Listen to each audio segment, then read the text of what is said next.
midnight and you're watching Nightline with me, Muhammad Ahmad Hamdan. The top stories. Resume talks with government on allocations. PM tells opposition MPs. And G7 calls for humanitarian pauses in Israel's bombardment of Gaza.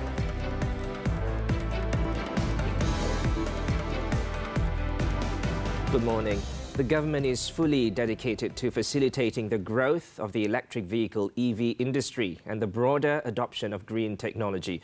Prime Minister Datuk Seri Anar Ibrahim said this aligned seamlessly with the government's goals laid out in the 2024 budget, which is to accelerate the widespread acceptance of EVs and promote the use of green technology in diverse sectors.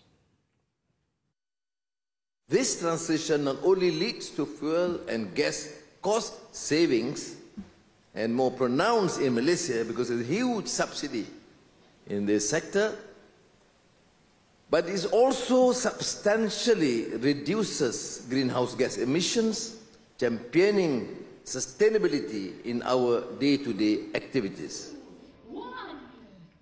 Anwar said this when launching the Westar Maxus MyFar 9 electric vehicle in Kuala Lumpur on Wednesday. He also highlighted the government's unwavering dedication to sustainable mobility and green technology is evident in its robust policies.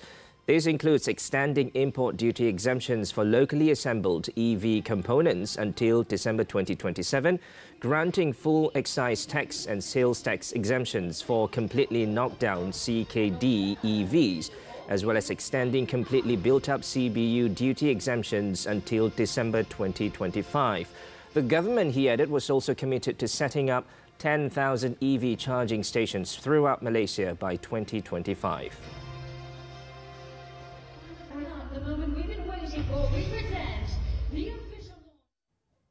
Jelli MP Zahari K is the latest elected representative from Bersatu to declare his support for the leadership of Prime Minister Datuk Seri Anar Ibrahim effective Wednesday. In a statement posted on his Facebook page, Zahari said that he decided to support Anwar to ensure the continued development of his area and the welfare of his constituents. He added despite the decision, he will remain as a Bersatu member and continue to be loyal to the party. Zahari also stressed that his declaration of support for Anwar was made without coercion, influence or pressure from any party and that he was ready to face any disciplinary action from Bersatu. Prior to this, three other Bersatu elected representatives, Gua Musang MP, Labuan MP and Kuala Kangsar MP, have also backed Anwar's administration on similar grounds. In other news, Datuk Seri Anar Ibrahim reiterated his call for the opposition to engage in respectful discussions regarding allocations for their members of parliament. The Prime Minister also refuted the claims that conditions had been imposed on opposition MPs regarding their applications for allocations in their respective constituencies. Jawapan saya bincang dengan baik, jangan sombong. Anwar gave the short reply to reporters after the launch of Public Service Madani Colloquium in Putrajaya on Wednesday. He said this when asked to comment on Arau MP Datuk Seri Shahidan Kasim's allegation on Monday that the government was encouraging corruption by setting conditions for extending allocations to opposition MPs.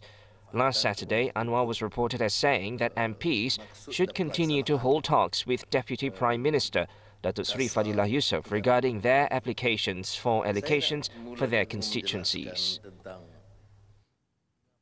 Meanwhile, when speaking at the colloquium, Anwar said that corrupt practices, graft and wastage must be stopped as they have distributional effects on the poor and the needy. He stressed that wastage results in losses of millions of ringgit and that wasteful practices need to be eradicated with political determination from the cabinet and the support of civil servants. Paling ketara ialah kerana tata kelola yang lemah dan penyelewengan yang diterima sebagai satu sistem hidup. Beberapa skandal besar tidak mungkin berlaku hanya dengan orang politik yang korup. Dia kadang-kadang bersekongkol dengan seluruh sistemnya. Ilmuwan dan ahli akademik yang diam, membisu, pentadbir yang sudah terima kenyataan ini dan tidak mampu melakukan apa-apa perubahan. At the event, Anwar also expressed his appreciation to the Cabinet, Chief Secretary to the Government, Tan Sri Muhammad Zuki Ali, and public service leaders for their commendable performance during the nearly 1 year of the Unity Government's administration. He also expressed confidence that Malaysia can emerge as a great nation within the next 2 to 3 years through a collaborative approach involving all parties, including civil servants.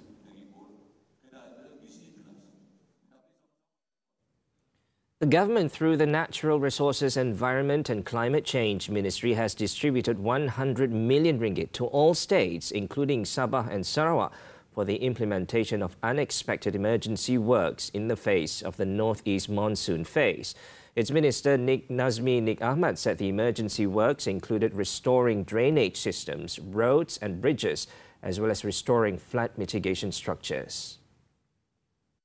100 juta kita belanja untuk satu negara. Kita tengok keperluan lah di setiap negeri tersebut.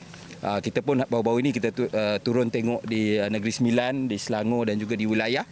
Hari ini kita tengok di Pulau Pinang, yang mana kita akan mungkin pergi juga ke tempat-tempat lain lah untuk tengok persediaan untuk berdepan dengan banjir bagi tiap-tiap negeri. He told this to reporters after visiting the Taman Siakap Flood Mitigation Project in Seberang Jaya, Pulau Pinang on Wednesday.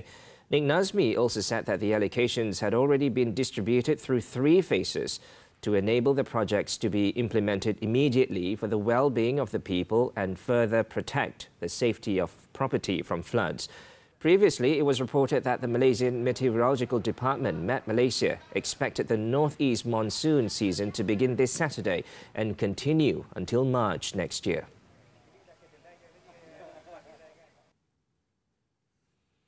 Police will immediately arrest foreign intelligence operatives, including Malaysians hired by Israeli intelligence agency Mossad, if they are detected operating in the country. Speaking at a press conference in Bukit Aman on Wednesday, Inspector General of Police Tan Sri Razaruddin Hussein said that arrests will be made discreetly before the information is revealed to the public through media.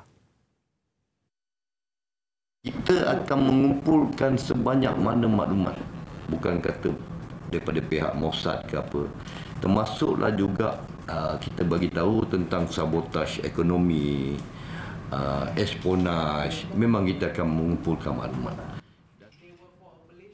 Previously, the top cop said police are working to detect foreign intelligence operatives, including Malaysians hired by Israeli intelligence agency Mossad, conducting clandestine operations in the country. On another note, Razaruddin said that the police are prepared to deploy their personnel as part of a peacekeeping force in Palestine if such a request is made by the government. However, he said there is currently no need to do so, given that the country is still amidst a war.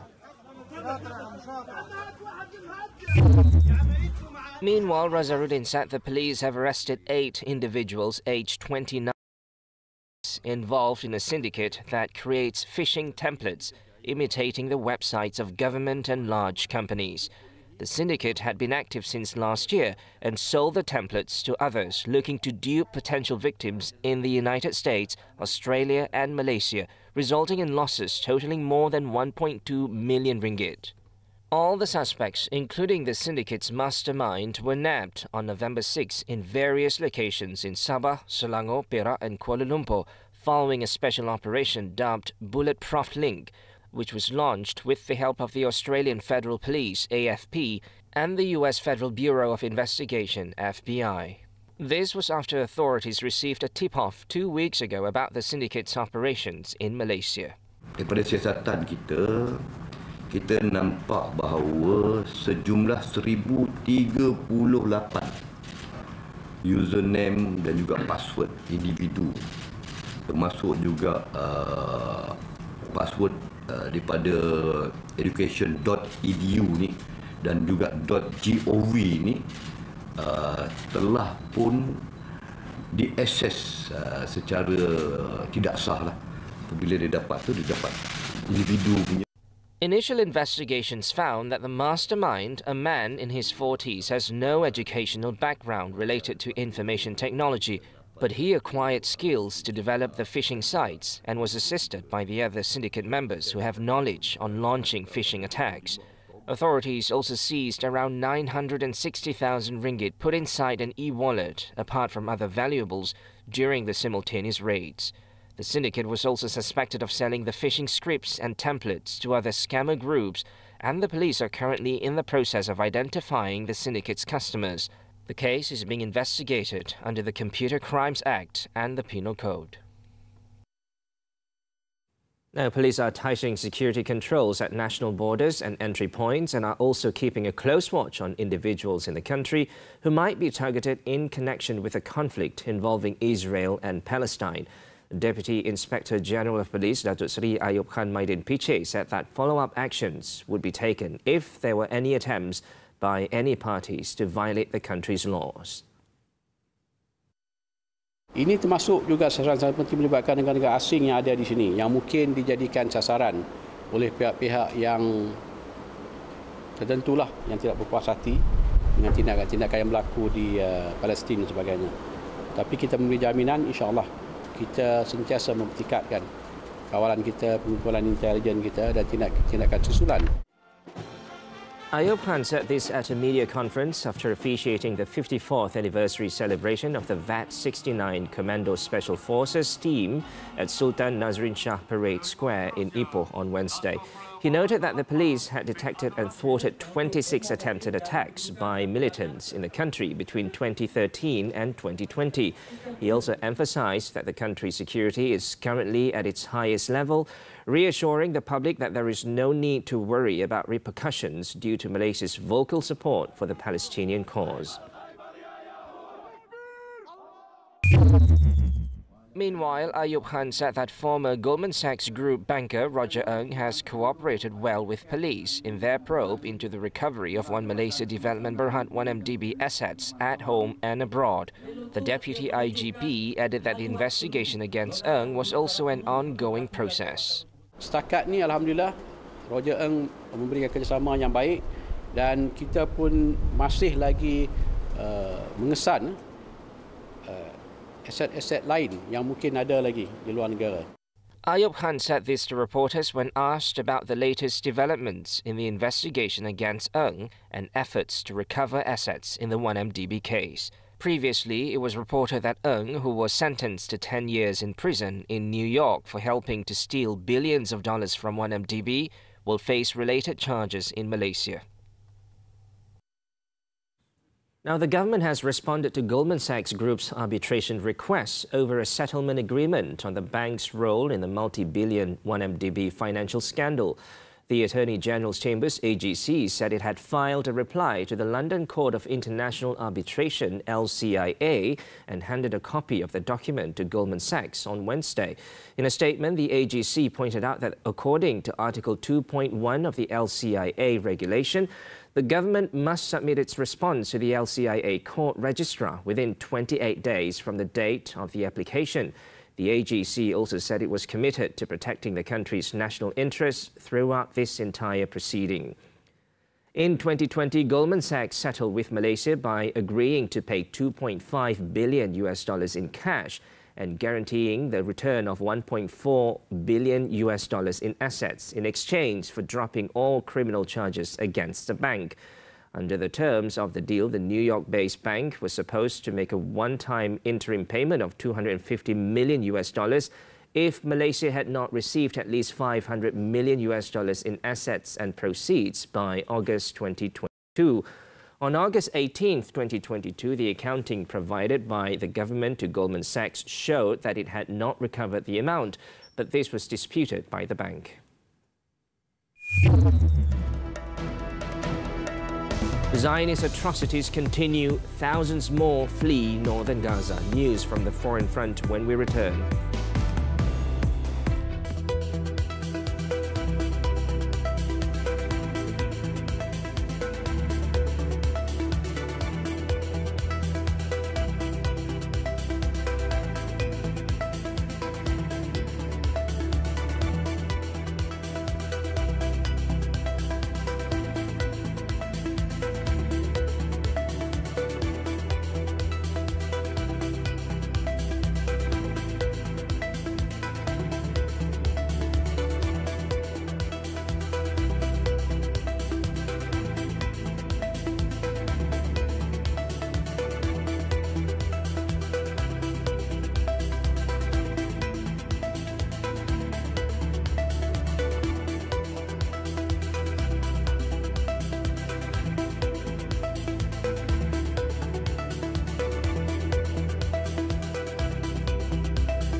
Nightline continues. Top diplomats from the Group of Seven, or G7, on Wednesday called for humanitarian pauses in Israel's bombardment in order to deliver aid to desperate Palestinians in the Gaza Strip.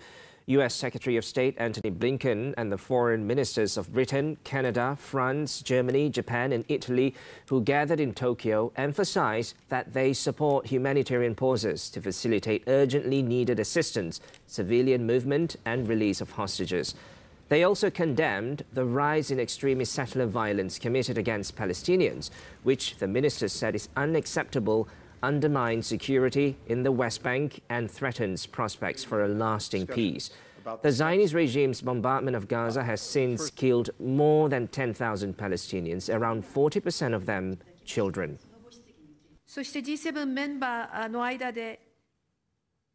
China has also called for an immediate cessation of hostilities by the conflicting parties. Speaking at the 4th Committee of the General Assembly, Deputy Permanent Representative to the United Nations Geng Shuang stressed that it must be made clear that all violence and attacks against civilians should be condemned and any violation of international law must be rejected. He also called on the parties to respond to the overwhelming international call for a ceasefire and immediately stop hostile actions and disengage to prevent the situation from further escalating. China also urged the Zionist regime to fulfill its obligations under international law, which was to restore the supply of basic necessities to the Gaza Strip as soon as possible and guarantee unimpeded access for rescue operations, among many others.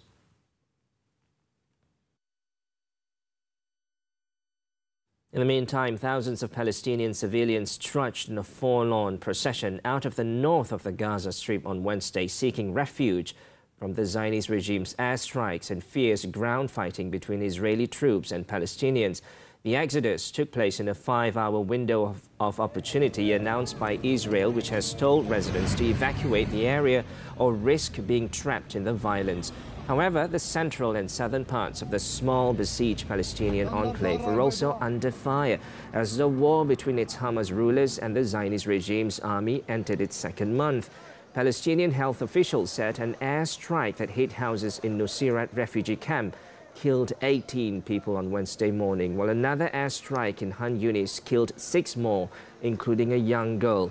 Meanwhile, the Palestinian Red Crescent said the Al-Quds hospital in Gaza City could run out of fuel on Wednesday and is curtailing most operations. The group added that the hospital's main generator has been shut down, along with 3 wards and an oxygen generation plant, despite strict electricity rationing.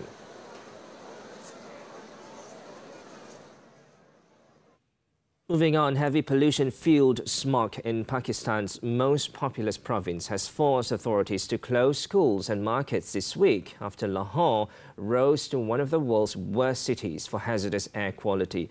Punjab Information Minister Amir Mir said the government has decided to close down markets for 4 days from 9th to 12th November, following the Health Department's advisory. During this period, schools, offices, restaurants and most businesses will remain closed to limit residents' movement in Punjab, a state home to more than 110 million people. Lahore recorded the worst air quality in the world, according to Swiss group IQ Air, with the air quality index at a hazardous 432.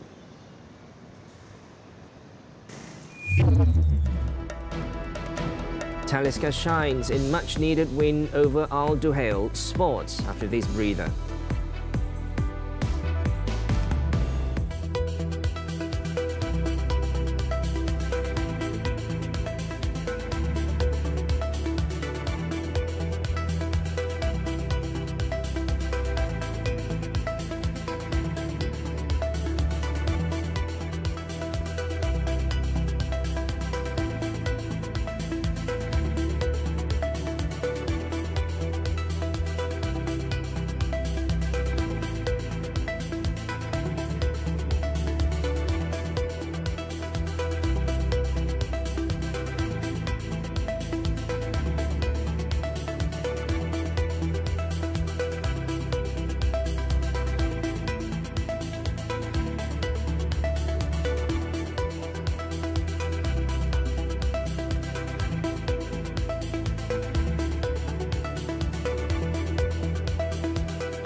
Sports football, the 2023 AFC Champions League. An Anderson Talisca hat-trick propelled Al Nassr to an entertaining 3-2 away win over Al Duhail on match day 4 of Group E. Al Duhail were in front inside 8 minutes when Philip Coutinho poked the ball into the bottom corner for his first AFC Champions League goal following Michael Olunga's low cross.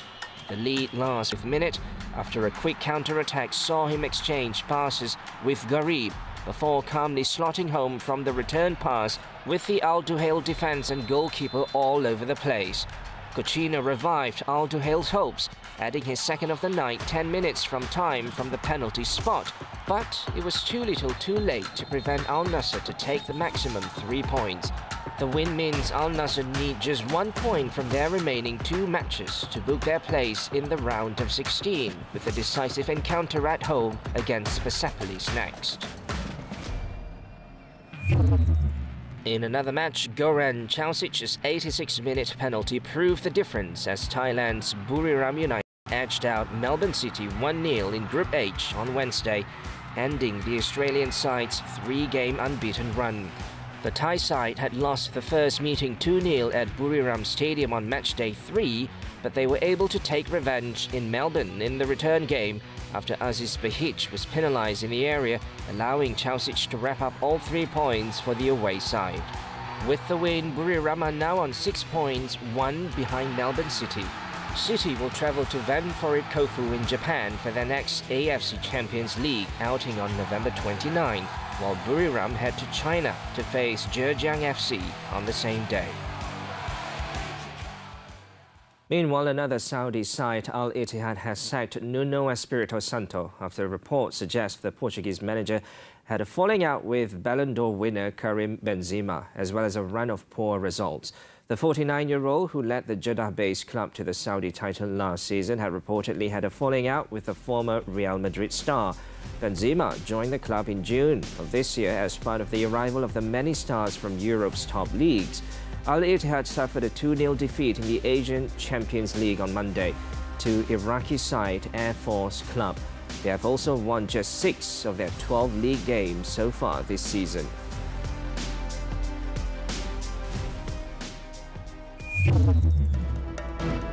When Nightline returns, 2 men claim trial over 4.6 million ringgit casino chips theft.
Welcome back. In Pahang, 2 men were charged in the Bentong Magistrates Court on Wednesday with breaking into a casino room in Genting Highlands last month and stealing casino chips worth 4.6 million ringgit belonging to Genting Highlands Berhad.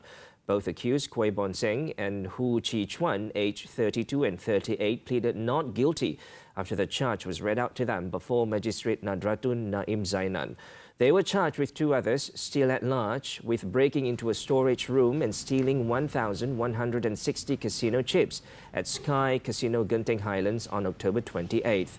The charge under the Penal Code provides for imprisonment that may extend to 14 years and a possible fine or whipping. The court allowed bail of 8,000 ringgit in one surety for each accused and fixed January 10th next year for mention.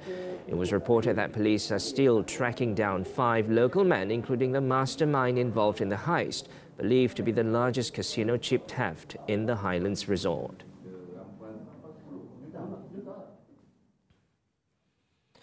Zihin Virhan Charles was recently recognized by the Malaysia Book of Records for identifying the flags and currencies of 100 countries, and he is only 3 years old. FMT's Tivia Ragu and Tun Kit Yi have the story. $1, $5, plastic, 50 pounds. Meet Zihin Virhan Charles, an adorable 3-year-old with a smile that can melt anyone's heart. And this tiny tot is a little genius too. He had just been recognized by the Malaysia Book of Records for his ability to identify the flags of 100 countries, including the currency used, in under 5 minutes. His talent was discovered by accident when Zihin's father, Charles Ramendran Subramaniam, had to travel to Spain on work. So I had to explain to him, Daddy's going to Spain. And then he started asking about Spain and where is Spain, how far away is Spain. So we had to tell him. After showing Zihin the flag of Spain, the toddler would ask to see it whenever the country was mentioned. He was captivated by the flag's bright colors. He was also interested in the currency they used. Like whenever we go to the shop to buy something, he wouldn't ask us how much. He would ask us, how many ringgit is that? Yeah, so then we realized, oh, okay, he knows the word ringgit. After the boy's father returned from Spain in mid-July this year, the couple began exposing Zihin to the flags and currencies of other countries. Seeing that Zihin is an active and playful child, his parents spent no more than 5 minutes at a time teaching him new things. The next 5 minutes were spent on revising what he had learned. After months of learning, the couple decided to reach out to the Malaysia Book of Records. Because we just thought, okay, he's been looking at many countries and currencies, and we thought, why not just document it somewhere? So that's why we decided to do it, because he put quite a bit of effort into doing it.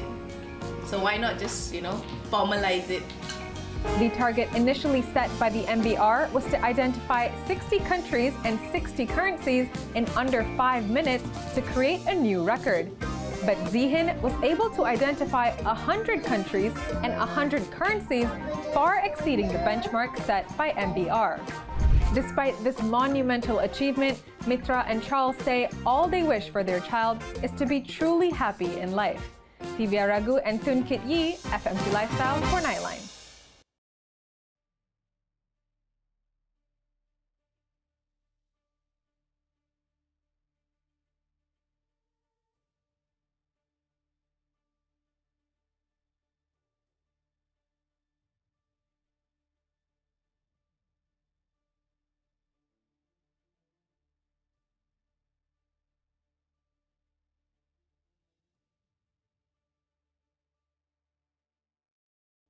As we wrap up Nightline this time around, let's take a look at visuals of the Court Hall Gallery in London as it combines art and science to show how our brains are stimulated when we see a beautiful painting. With that, I'm Mohammed and thanks for watching and stay safe.